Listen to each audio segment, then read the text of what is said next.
Right then, what we have here today is nothing short of madness.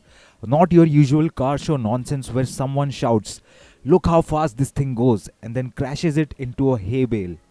No, this is about the most expensive cars ever to roll out of a factory. Not auction cars that some oil prince bought for the price of a small country. We are talking about factory fresh cars, the ones that came with a price tag so terrifying it could make your accountant pass out face first into his laptop. Now, we do have some rules. First, the cars must exist. No vaporware, no mythical prototypes. No, oh, it was planned, but we only made a door handle. Second, we are talking about factory price, not the absurd figure people throw around at auctions. And third, we are ending with the hypercars, the absolute lunatics, the cars that make you question your own sanity for watching this video. So buckle up because this is going to be magnificent. So let's start with Ford, the people's brand, the one that built the Model T, democratized driving, and now seems to have gone completely mad. The 2025 Ford Mustang GTD, the most expensive Mustang ever, $325,000 for a Mustang. That's right, Ford has officially entered Ferrari territory with something that still technically has a pony badge on the grille. But the real lunacy, the 2023 Ford GT Mark IV, $1.7 million, only 67 ever made, each hand built by Multimatic and Ford Performance, 800 horsepower from a 3.8 litre twin turbo EcoBoost V6, and it looks like it was designed by someone who's had too much Red Bull and access to NASA's wind tunnels. It's an art piece, a fever dream with a blue oval. Then there is Lincoln, Ford's luxury arm. They've got the Navigator Black Label L, a car that costs $135,000 when fully loaded. It's less of a car and more of a mobile penthouse. Venetian leather, Alcantara headliner, real wood trim. And if you don't have yacht money, this is what you buy. Because this is a yacht on wheels. Then we have Chevrolet, the Corvette ZR1. It comes in at $175,000 and it goes up to $220,000 when you tick all the boxes on the options list. Over 1,000 horsepower, a hypercar killer wearing an American badge. And soon they'll make something even more ridiculous, the Corvette Zora. Only in America do you look at 1,000 horsepower and think, well, that's not enough. Then there is the GMC Hummer EV. Costs around $112,000, a car that weighs as much as a bungalow. Yet somehow does 0 to 60 in 3 seconds. And it can crab walk, a feature you didn't know you didn't need. Then we have Cadillac's Celestiq, a $340,000 hand-assembled machine built in Michigan. Built by humans, not robots, because apparently that's what bespoke means now. 655 horsepower, a 55-inch dashboard. I mean, that's not a dashboard at this point, it's an IMAX screen. Then we have Buick, once known for retirees and golf clubs, but in 1987 they made something special, the Grand National Experimental, the GNX. It came in at $30,000, which adjusted to inflation is about $85,000 today. It does 0 to 60 in 4.7 seconds and only 547 were ever made. It is the most expensive Buick ever and probably the only one you actually want. And then we have Jeep, the Jeep Grand Wagoneer Series 3 Obsidian. It comes in at $115,000 and has a 510 horsepower engine. It is so large that it creates its own weather patterns. You could host a small music festival inside it. Then there is the 2017 Dodge Viper GT SR Final Edition ACR, a very long name and a very long price tag as well. This one comes in at $145,000. Only 100 were ever made. It has a 8.4 liter V10 producing 645 horsepower, the car equivalent of a venomous snake with an attitude problem. Chrysler 300C, it cost $55,000. It has a 6.4 liter Hemi V8, the last of the great American sedans. And then there is the 2022 Shelby GT 500 Code Red. It costs $225,000 for the package, not the car. It's just the conversion. Over 1,000 horsepower, not street legal, not sensible, and not remotely sane. But it's brilliant. Now we move on to some American electric cars. First we have the Tesla. They promised a Roadster V2 that never happened. But the most expensive one they actually did make was the Model X Plaid. $140,000 when new, half that now. Still it's quick and still the only car that can make your entire family throw up simultaneously. Next up is Rivian, the hipsters truck company. The R1T cost a staggering $121,000 when fully loaded, and it's not some farmhand's pickup that smells of diesel and broken dreams.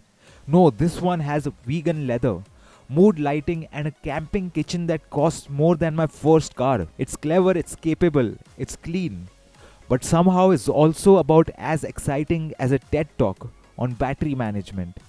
It's the kind of car you buy to show people that you care about nature while towing a yacht through it. Then there is Lucid, a company founded by ex-Tesla engineers who clearly thought, right, let's build an electric car that actually feels expensive. The Air Sapphire, $250,000, 1234 horsepower, 0 to 60 in 1.89 seconds in a sedan. A 4-door missile that makes Ferraris look like farm machinery. It's faster than physics, quieter than death, and somehow more comfortable than your living room. You could visit your accountant at the speed of sound, and he still wouldn't have time to tell you that buying one was a stupid idea. And then there is Fisker, the company that has more comebacks than Rocky Balboa. Their latest creation is the Fisker Ronin, a $385,000 tri-motor, 1000 horsepower and 600 miles of range. It does 0 to 60 in 2 seconds, and it sounds incredible. It also sounds entirely fictional, because this is Fisker, the same people who once promised the Ocean SUV and delivered a puddle instead. If they actually build this, it will be one of the craziest EVs ever made. But until then, the Ronin remains a bedtime story for billionaires. Now we move to Japan, the land of bullet trains, bento boxes, and cars that are somehow both perfect and slightly mad. We start with Toyota, the company that makes dull cars for the masses, except when they're bored. They make things like this, the Century SUV, $170,000 with wool upholstery, reclining massage seats, hand-polished wood that probably took a monk 3 years to sand. And it's so exclusive that even billionaires need to apply for one. It's not fast, it's not sporty, but it is the automotive equivalent of drinking green tea in a silk robe while someone fans you with money. Then there is Lexus, Toyota's quieter, richer cousin. And once upon a time, they built the LFA Nürburgring edition, a $465,000, 4.8-liter V10 machine that screams like an F1 car being chased by a tiger. It revs up to 9,000 RPM, and it can lap the Nürburgring in 7 minutes and 14 seconds. It didn't just sound good, it sang.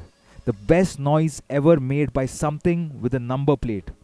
Proof that Lexus, when it feels like it, can build perfection. Acura is Japan's attempt at convincing America it can do supercars too.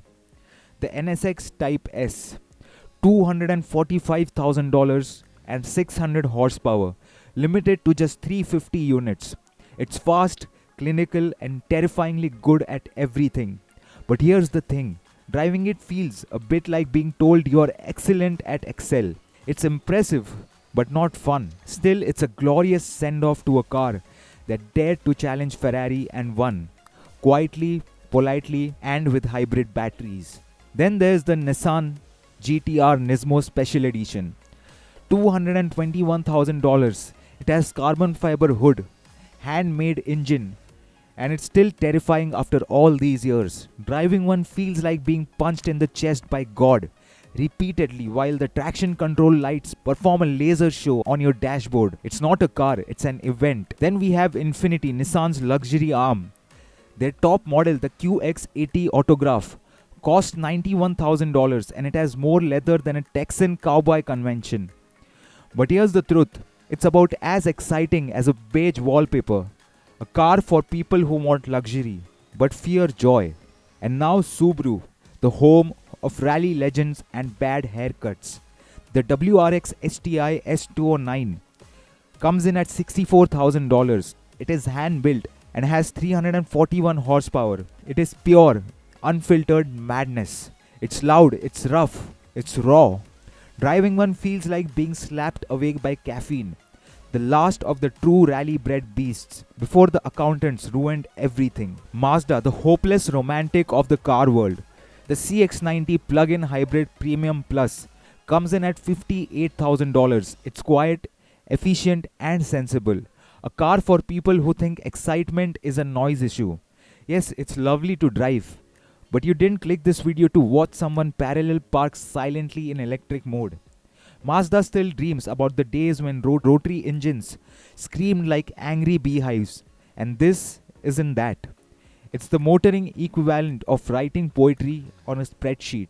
Once upon a time, Mitsubishi built cars that terrified supercars, cars that shouted through rally stages while covered in gravel and glory. And then this, the Lancer Evolution XFQ 440 MR. $83,000, 440 horsepower and only 40 ever made. It's the final boss in a video game that ended too soon. A car so aggressive, it should come with its own warning label and perhaps a divorce lawyer. You don't drive it, you negotiate with it. And when you finally win, it rewards you with an exhaust note so savage, it could sterilize wildlife. This is Mitsubishi's mic drop before walking off the stage forever. And then there's Suzuki, the Kizashi Sport SLS, $28,000, their most expensive car ever. It's fine, drives well, looks alright, but let's be honest, Suzuki's slogan might as well be, yeah, that'll do. It's the sort of car that feels like it was designed halfway through a tea break. Reliable, yes, but if passion were horsepower, Suzuki would still be at the bus stop. Now we cross the sea to Korea, a country that went from building budget boxes to giving Germans night sweats. They have done in 20 years what Europe needed a century to perfect.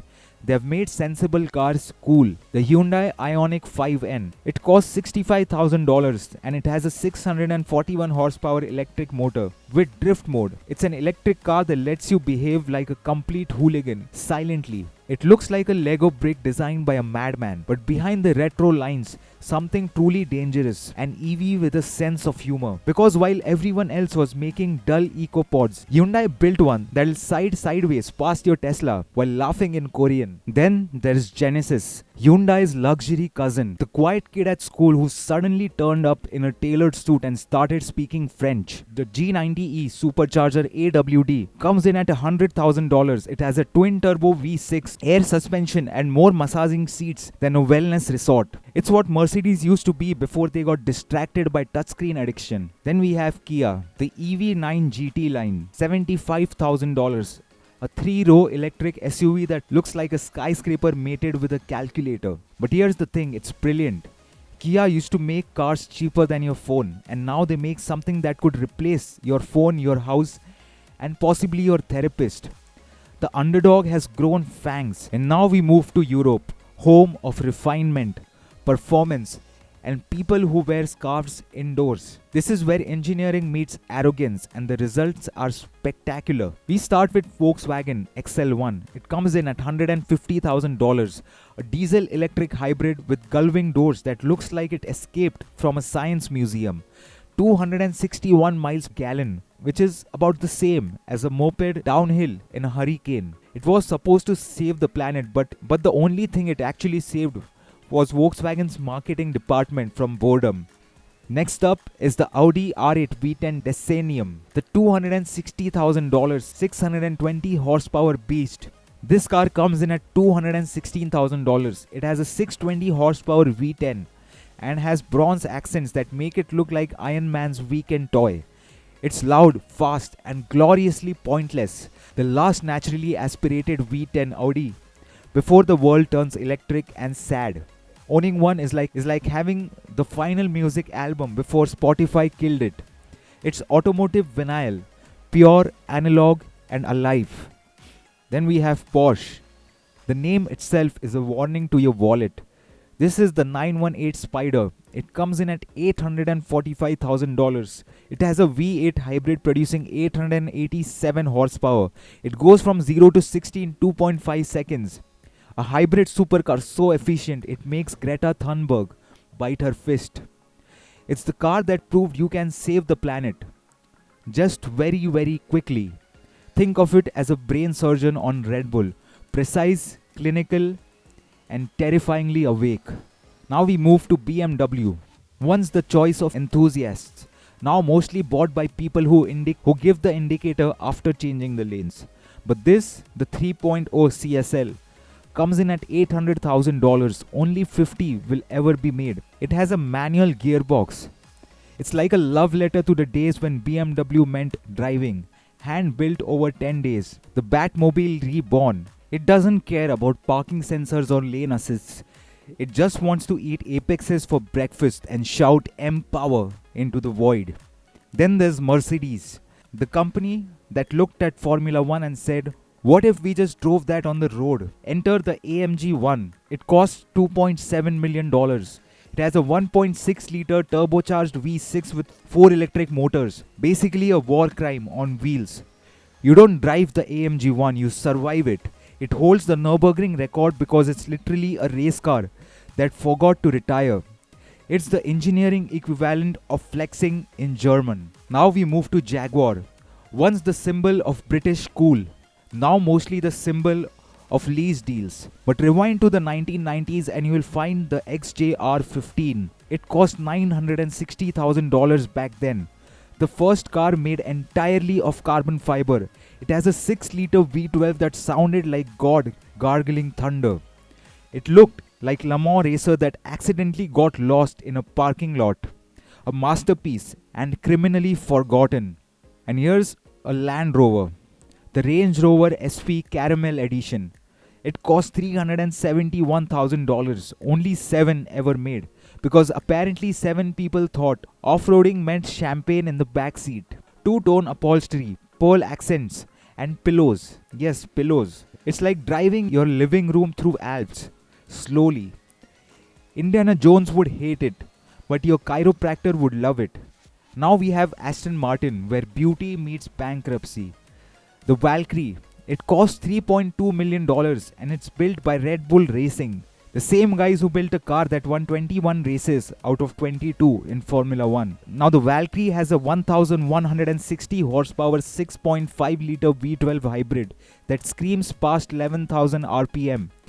This isn't a car. It's a religious experience. You don't start it, you summon it. And when it moves, nearby vegetation files a noise complaint. It's the closest thing to flying without leaving the ground. Then there is the Bentley Mulliner Bakellar. It cost $2.8 million, only 18 ever made. It has 740 horsepower and it is hand-built by people who probably wear silk gloves to work. It's what happens when British craftsmanship existential crisis and decides to reinvent luxury. Again, every stitch is bespoke, every panel is hand-rolled. It's less a car and more of an art project that accidentally gained horsepower. And finally, we have Rolls-Royce. Because of course, there is always one car that exists purely to make everyone else feel poor. The Rolls-Royce Boat Tail. $28 million. 3 built, inspired by yachts. Comes with a champagne fridge, dining set and an umbrella system engineered with the precision of a Swiss watch. It's not a car, it's the declaration of dominance. The kind of thing you buy when owning an island feels too subtle. For the price of one, you could buy 2 Bugattis and still afford a therapy for your accountant. Now we head to the land of espresso, shouting and reckless genius. A place where cars aren't built, they're felt. Italy and France. 2 countries that treat engineering like romance and romance like a national sport. We start with Ferrari's new F80. It comes in at $3.1 million and has a 1200 horsepower hybrid V6. Only 799 units will ever be made. This is Maranello's idea of being eco-friendly, which is to say we are saving the planet, but quickly. It doesn't accelerate, it detonates. Press the throttle and it feels like being punched into the future by a very angry god. Then we have the Lamborghini Veneno, a $4.5 million hypercar of which only 9 examples exist. It looks like a spaceship designed by an angry toddler with nothing but a ruler and a sugar high. If Batman ever had a midlife crisis, this is what he'd buy, because nothing screams, "I'm fine, really." quite like a $4.5 million Polygon doing 200 miles an hour. Then we have the Fiat 500 Abarth Spider GT. Cost $45,000, a tiny Italian trying to audition for the Fast and Furious franchise. Bless it, it tries. It fails but adorably. Now the Alfa Romeo 8C Competizione, $250,000, one of the most beautiful cars ever created by humans, with a Ferrari engine wrapped in sculpture. It doesn't really drive fast. It glides seductively like a supermodel who knows you can't afford her attention. Then we have the Maserati MC12 Corsa. Comes in at $1.47 million. It's a track-only hypercar and only 12 examples were ever made. It produces 755 horsepower and it sounds like money screaming for its life. It looks like a carbon fiber supermodel that knows it's out of your league. This is the Italy distilled into one car. Beautiful, loud, temperamental, and capable of destroying your life savings in under a second. The Renault Megane RS Trophy R comes in at $88,000, a front-wheel drive Nürburgring record holder, built by a company that occasionally remembers it can do performance right before forgetting it again and making electric crossovers. Now we leave Europe and head into the automotive wildlands, a buffet of brilliance, madness and questionable decisions. Volvo. The Volvo EX90 comes in at $100,000. It's safe, minimalist and Scandinavian. A car for people who drink oatmeal and apologize when you step on their foot. Skoda. The superb Lauren and Clement comes in at $60,000. It's quiet, comfortable, sensible. It's what common sense would look like if common sense had door handles. And now, we entered the realm where maths gives up, physics starts crying, and sanity flees the room entirely. The hypercars, the real lunatics. We start with Bugatti, then we move to Bugatti, La Voiture Noire, the $18.7 million hypercar, of which only one was ever built. It's a Bugatti Chiron in a tuxedo, priced like a private island and owned by exactly the sort of person who could buy one. Then we have the CCXR Trevita, $4.8 million. The body is made out of carbon fiber, which is diamond coated. 3 of these examples exist. It's like wearing a tuxedo made entirely out of money and sheer unfiltered arrogance. Then we have the Pagani Huayra Codalunga at $7.5 million and only 5 ever built. It's a long-tail masterpiece powered by an AMG V12 and assembled by Italian angels using tools made of jealousy.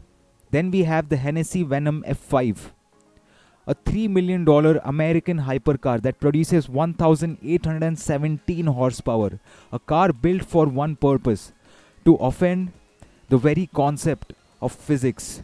The electric hypercar, Rimac Navara, it comes in at $2.2 million and it has a 1,914 horsepower engine. It accelerates so fast, your soul files for separation. Mate Rimac is basically Tony Stark, if Tony Stark preferred drag racing to save humanity. Then we move to the Pininfarina Battista. It comes in at $2.5 million. Same tech as the Rimac, but wrapped in seductive Italian curves that could make Leonardo da Vinci blush. And now the SSE Tuatara. It costs $2 million and it has a 1,750 horsepower engine. You might remember this car from the top speed controversy. It's like a hypercar that comes with its own courtroom drama, still magnificent and still completely unhinged.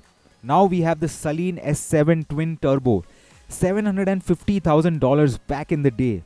The American hypercar that started the noise, the madness and the obsession with top speed. Raw, loud and problematic. Utterly brilliant. And the last is the De Tomaso P72. It comes in at $1.2 million. It doesn't care about numbers or bragging rights. It exists purely to be cool. A retro-futuristic supermodel in carbon fiber that makes everything else look overdressed. And here you have it. The most expensive cars from every major manufacturer on earth. Rolls-Royce wins the price war with the outrageous Boat Tail. $28 million for a car with a fridge. But the hypercars, those are about something different. They're about speed, engineering, and sheer unapologetic insanity. In a world obsessed with efficiency, these machines stand as proof that humans still love excess. They are fast, they are pointless, and utterly glorious. If I had $1 million to burn, I wouldn't buy the Rolls-Royce. I wouldn't buy the Rolls-Royce. I'd buy something like a Koenigsegg or a Pagani or a Bugatti. Because at the end of the day, the joy of cars has never been about how much they cost. It's about how they make you feel.